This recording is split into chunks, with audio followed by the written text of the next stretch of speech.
two. Happy holidays, Merry Christmas, Happy Kwanzaa, Happy New Year's, Happy Festivus. And while you're being happy and festive during the holidays, I hope you're doing your part to stop the spread of the coronavirus. And you can do so by, of course, wearing your mask, washing your hands, and watching your distance. Tell people to step back, step back. Would you step back, please? Yeah. So, again, my lovely entrepreneurs, my fearless entrepreneurs, welcome back to day two. And just as a recap, as to why I'm doing this, I decided, based on conversations that I've had with businesses, to provide 12 tips for growing your business. And these tips are actually based on conversations that I've had with businesses, as well as some of the articles that I've read about businesses that actually thrive during the pandemic. A lot of businesses struggle, but in the midst of chaos and uncertainties, there are some businesses who remain resilient by, of course, being innovative and adapting to the situation. So, based on these conversations, I actually made a list of things that I could share with you to help grow your business. And you may ask, why 12? Because I'm sure there's a lot of them out there, but 12. Let me tell you why. In the interest of the holiday, Christmas is like my favorite time of the year. Oh my God, everybody is so great. Everybody's like giving gifts and stuff. So, but anyways, I decided to do 12 days, just sort of based on one of my favorite Christmas carols, which is the 12 Days of Christmas. And for those of you who don't know what this song is, the 12 Days of Christmas in general represents from the day Jesus was born to the time that the three wise men actually visited Jesus. So that's the whole concept of the 12 days of Christmas. And technically it's supposed to start on Christmas Day on the 25th, because we Christians, we celebrate Christmas, the birth of Jesus, on the 25th. But some of us, I started late. Forgive me, I'm sorry, I started late. But the 12 days of Christmas, is about this person who is pretty much like bragging about the gift that their true love give to them. So for each day there's a gift, and each gift is a reference to Christianity. So yesterday we did day one, and the way the song goes, let me just sing like the first 2 days. So it's like, on the first day of Christmas, my true love gave to me a partridge in the pear tree. On the second day of Christmas, my true love gave to me two turtle doves and a partridge in the pear tree. And it goes on to like 12 days. So the partridge in the pear tree, obviously, is Jesus Christ. And on the second day, today, the turtle doves, it's a reference to the Old and the New Testament. That's all. So I'm just excited to share this because I actually just learned this a while ago. I just thought somebody was just thinking about like some weird gifts that somebody give them, but obviously it means something a little bit more biblical. But anyways, so the gift has nothing to do with the 12 tips. It's just I was trying to be cool, 12 days of Christmas and 12 tips. So that's it.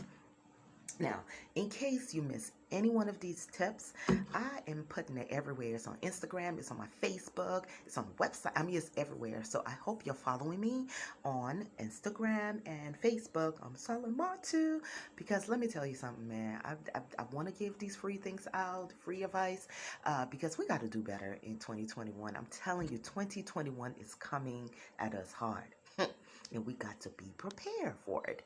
So, yesterday, tip one was to go digital. Of course, companies that actually went digital, they actually increased their businesses.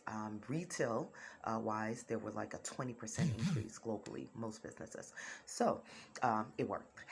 Day two, and I'm gonna do my nails. Honey, let me tell you, day two, this one is, for me, is the most important of doing business. It's the most important. Sidebar. These tips are not necessarily in order by importance. So if you're listening and you're like, but why did she give that one and it's more important than that one? I'm just throwing it out there. Bye. I made a list and bye. Yeah, I'm throwing it out there. Okay. We should be practicing all of this, all of it. Okay. Okay. Back to base. So day two, tip two. Tip two is actually all about customers, and not just customer service, customer experience. Renew your relationship with your customers or clients. But for the sake of this video, we're going to call them customers. Everybody's customers. And then while you're doing that, I hope you know the difference between your customers and your fans. And this is for a lot of people who maybe interact on social media. I do. Yeah, I'm going to do my nails and my hair. So yeah, I hope you know the difference between your customers and your fans on social media, because there are different ways to interact with them. But most importantly, I also hope you know that there's a difference between providing customer service and creating great customer experiences. I talk about this more in my Creating Magic for the Customers course. So if you haven't taking that with me, I suggest you kind of sign up. Follow me again, Facebook and Instagram. I'm everywhere. Okay. Okay. So I'm gonna like hit on three very quickly companies. So Amazon Sidebar is like the best company. I mean, like Amazon, Apple. They're like I love them. But one of the reasons why I actually love like Amazon, because the owner and founder, Jeff Bezos, guess what? He's my entrepreneur crush. Yes. And the late Steve Jobs, guess what? He's my marketing crush. He still is. Yes. I just love these two people. I just think they're like geniuses. So, the company Amazon, if you don't know Amazon, I don't know what part of the planet you're living on, but Amazon is one of those. It's like, of course, the largest company. I think they're the largest company. He's the richest guy, so I'm assuming it's the largest company. But Amazon is like obsessed with the customer experience, not the customer service, the customer experience. From the time it was started, from the time this guy started this company, he's been obsessed with customers. And one of the things that he says he noticed about a lot of companies that don't do better versus company that actually do better, the people who tend to do better are those businesses that are actually more obsessed with customers rather than being competitor obsessed.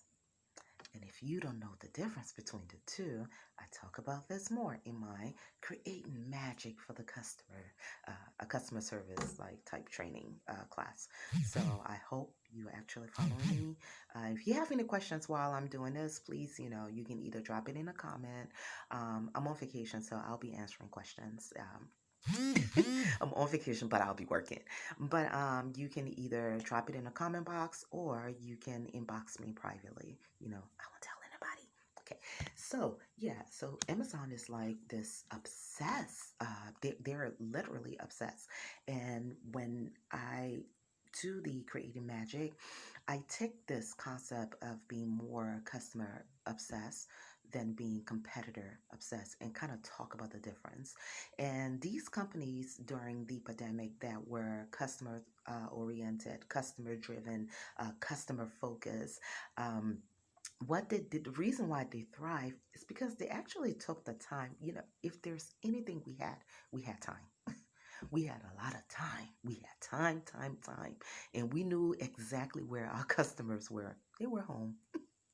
So these companies that actually thrived during this time, what they did was that they put their customers' their needs ahead of their own. I mean, they made it a priority. And how do you do that? You communicate regularly with your customers. You identify what exactly they need as compared to you trying to give people what you think they need. And they also acknowledge their customers. They actually thank their customers. And these two things, there are two companies that I actually had like personal experiences with them. One, it's BodyZone. BodyZone is a local company. It's owned by a woman, strong woman. In Liberia, Body Soon has a gym, so they do exercising, and I'm sorry, I'm like their worst customer. I don't like the exercise, but anyways, they provide like they have a gym. They also have like exercising classes. So like they do spin, they do like dance, they do all of this. That's the gym side, and then they provide this experience for you with the sauna. They have like a massage, a masseuse, body scrub, so you can go and exercise after they work you out, and then you can go get a massage or a body scrub, sit in the hot sauna, whatever. And then they also have like the manicure and pedicure portion of it. So you have all of these things going on, the total body experience in this.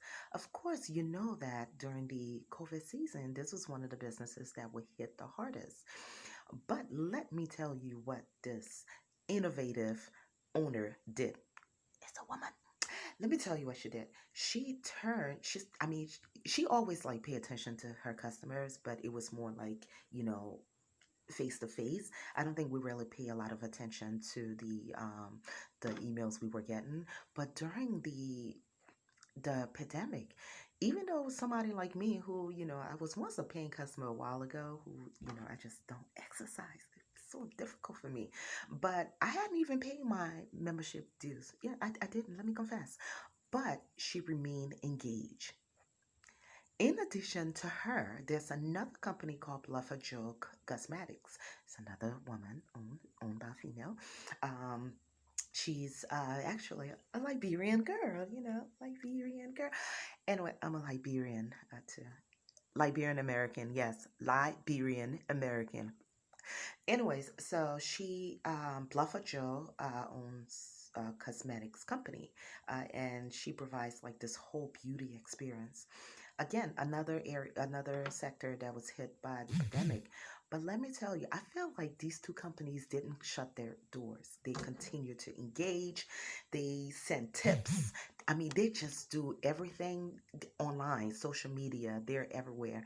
I haven't forgotten them. They've communicated with me consistently. They provided tips. They acknowledged my needs. When the world opened, I'm going back to Body Soon. And I know she's going to watch this and she's going to hold me to it. But, Mama, let me tell you, honey, when this is over, I'm going to need Body Soon. But, anyways, so um, again, your customers are the most important. If you don't have customers or customers who are happy with your service or product, you're not going to grow. I'll be surprised if you're actually keeping your doors open the legal way, legally. So, but anyways, so if you're not customer oriented or customer service or customers driven, I don't like to use that word anymore, customer service. I like more for customer experience. But baby, let me tell you, if you're not paying attention to your customers, it's not too late. You can sign up for my Create Magic course. Yeah, I'm so dramatic. I'm sorry. I'm like drinking coffee. It's like early in the morning. Anyways, so again, if you have any questions, please, please, please, either drop it in the comment box or inbox me. I'll check my messages and I'll respond. So I hope to see you tomorrow for another tip. Bye. Bye. And be safe, guys.